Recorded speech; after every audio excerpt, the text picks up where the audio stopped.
amigos, j'espère que vous allez bien. Coucou les amigos, j'espère que vous allez bien.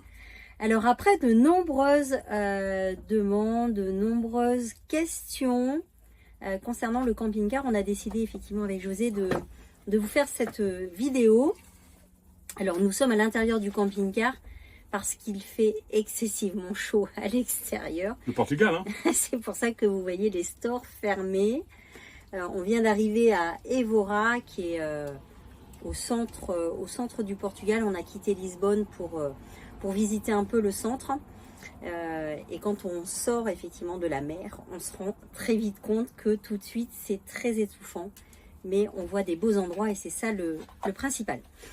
Alors je vais laisser du coup José vous raconter l'histoire de Moving.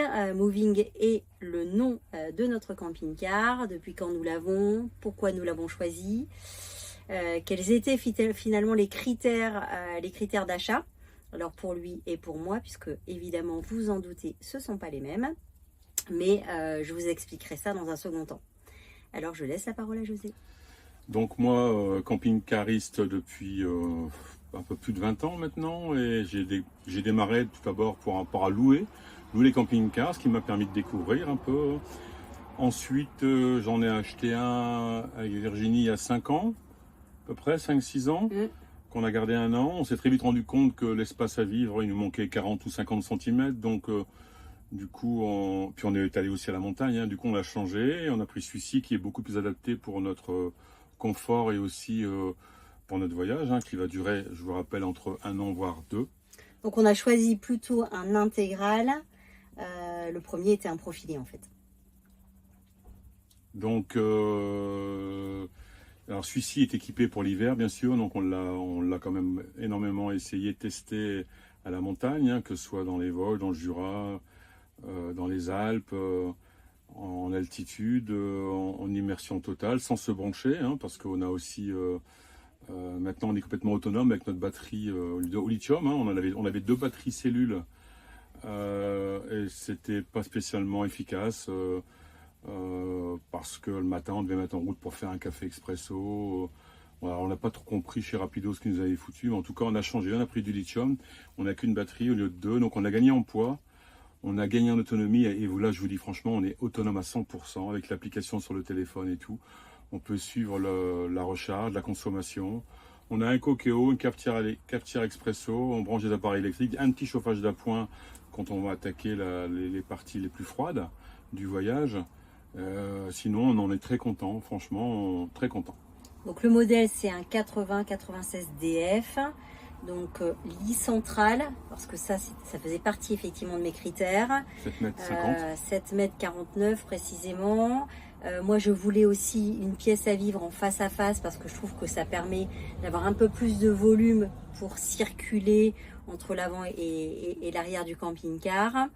Bon, comme tout intégro, on a évidemment un lit pavillon qui ne tombe pas devant la porte d'entrée. Donc pour ceux qui sont à l'arrière, ça leur permet de circuler. Quand on accueille les petits-enfants et les enfants, bien sûr. Alors après, je rebondis sur ce que vient de vous dire José. En fait, quand on l'a acheté, donc c'est un Rapido, on l'a acheté effectivement dans une concession. On avait bien expliqué quel était notre projet à venir, de partir en road trip dans des pays chauds, dans des pays froids, d'être autonome. Et finalement, on s'est rendu compte que, en fait, on s'était un peu fait arnaque. On nous a jamais proposé effectivement la batterie lithium, donc très vite on s'est rendu compte que ça allait pas le faire, hein. Oui.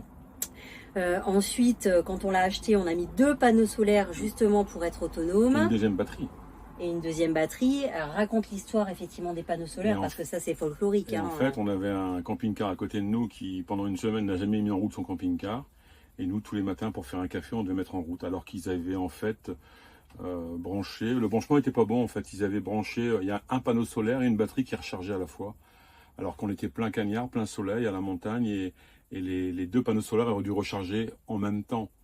Et là, très vite, on s'est rendu compte qu'ils nous l'avaient mis un peu à l'envers. Et quand je suis allé un peu râler, ils ne comprenaient pas. Donc on a dû payer un boîtier supplémentaire pour faire en sorte que nos panneaux solaires rechargent en même temps, voilà, emmagasinent le maximum d'énergie. C'est logique. Ce qui est logique, effectivement. Voilà. Et donc du coup, on est passé au lithium grâce à une rencontre qu'on a faite. Un jeune homme qui a travaillé chez un concessionnaire qui s'est installé depuis 2-3 ans du côté d'Orchy, près de Valenciennes, qui se déplace. Et il fait énormément d'interventions. Il y a un site internet qui s'appelle Christophe. Si vous voulez avoir plus de renseignements, je vous les donnerai, hein, son adresse aussi, ses coordonnées. Mais franchement, il travaille super bien et il vous explique les choses. Et quoi qu'il vous arrive, vous l'appelez. Il peut même vous conseiller par téléphone. Vraiment une très belle rencontre, franchement, très belle rencontre. Ouais, alors notre regret, ça a été évidemment de faire par la concession quand on a rencontré Christophe. Là, on a tout fait faire par lui parce qu'il y a des gens de partout en France qui vont le voir. Enfin, franchement, il est de bons conseils, il travaille super bien, très minutieux, très minutieux. Il nous a changé le convertisseur parce que au bout de 2 ans, le convertisseur de chez Rapido, hop, HS. Donc on l'a changé parce que vous l'avez compris, on a un minimum de confort. On a une cafetière Nespresso. On a un tout petit Cookéo parce que bon, pour ceux qui voyagent beaucoup, alors même si voilà, on a tout le confort dans un camping-car, mais c'est bien d'avoir un petit autocuiseur pour faire d'autres choses que ce qu'on fait sur la plaque de cuisson. Et un petit chauffage. Et un petit chauffage effectivement soufflant parce que là pour l'instant nous sommes au Portugal. Alors regardez, voilà, regardez la vidéo avec le road trip, mais on finit par la Norvège. Et je pense pas que ce sera en été. C'est surtout, surtout pour les saisons intermédiaires, ça évite de chauffer tout le camping-car. Vous chauffez vraiment l'endroit de la salle de bain, le temps de prendre votre douche. Aucun intérêt de chauffer le camping-car complètement. Je parle bien pour les saisons intermédiaires, pas quand il va faire vraiment froid. Et ensuite, l'avantage de ce camping-car, c'est que les eaux usées et les eaux potables sont chauffées. Donc on a un double plancher avec châssis Alco. Ce qui fait que sur toute la longueur du camping-car, c'est chauffé. Même le pied de table est chauffé. Et il y a 2 modes de chauffage. Il y a le mode électrique, gaz, et électrique et gaz. Donc on peut vraiment varier. Et ça, c'est vachement bien, quoi. Vachement bien. Non. Si vous avez d'autres questions, n'hésitez pas. Voilà pour le camping-car. Ensuite, quand on l'a acheté, on a fait mettre un attelage. Donc on a une remorque. Ouais, qui fait 4,50 m, donc longueur totale 11,50 m. Hein. Bon, pas de permis poids lourd, hein, simplement une extension au niveau de la remorque. Bon, ça, moi, je l'avais. Sinon, elle se manipule très facilement.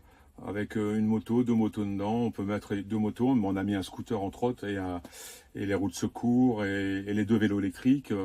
On est bien chargé parce qu'on part encore une fois 2 ans. Mais franchement, on la décroche. S'il y a un souci, on la décroche. On la retourne manuellement à 2. On la raccroche. Avec la caméra de recul, ça va tout seul. Vous vous mettez juste au-dessus de la boule. Vous redescendez avec la roue jockey. C'est parfait, franchement. Encore une fois, si vous avez des questions, je ne sais pas tout, parce que j'en apprends tous les jours.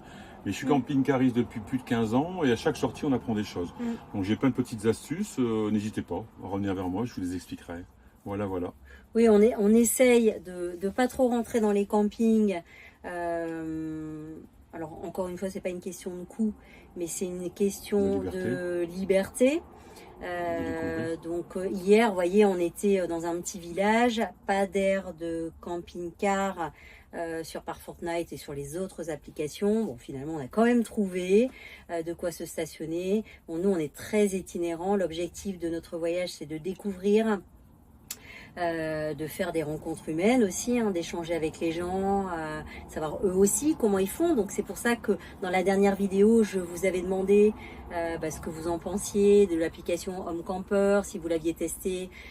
Et c'est ça qui est chouette. Encore une fois, nous on vous partage notre voyage. On n'en est qu'aux prémices, on n'est qu'au Portugal. Il va encore y avoir 20 pays derrière celui-ci. On voyage avec des chiens, donc là aussi c'est pareil, hein, il y a quelques contraintes, notamment au Portugal. Alors là, n'hésitez pas à nous poser des questions. En Espagne, on n'a pas eu de soucis. Au Portugal, on en a un peu plus. C'est plus compliqué avec les chiens au Portugal, oui. Dans les endroits, les endroits qu'on voudrait visiter, entre autres, on peut pas, il faut les mettre dans des caisses, et des cages. Sinon, dans l'ensemble, ça va. Il y a pire. Hein, Mais après, bon, il y a ce qu'on va découvrir encore. Ouais. Donc voilà, si vous avez d'autres questions, José et moi, nous tenons à votre disposition. N'hésitez pas. Et puis en attendant, au plaisir d'échanger, au plaisir de vous faire découvrir nos nouvelles aventures. Et puis n'oubliez pas de liker et puis de vous abonner à la chaîne. En attendant, à bientôt. Bisous bisous. Bye bye, bisous bisous. Bye bye. Bye bye. Ciao ciao.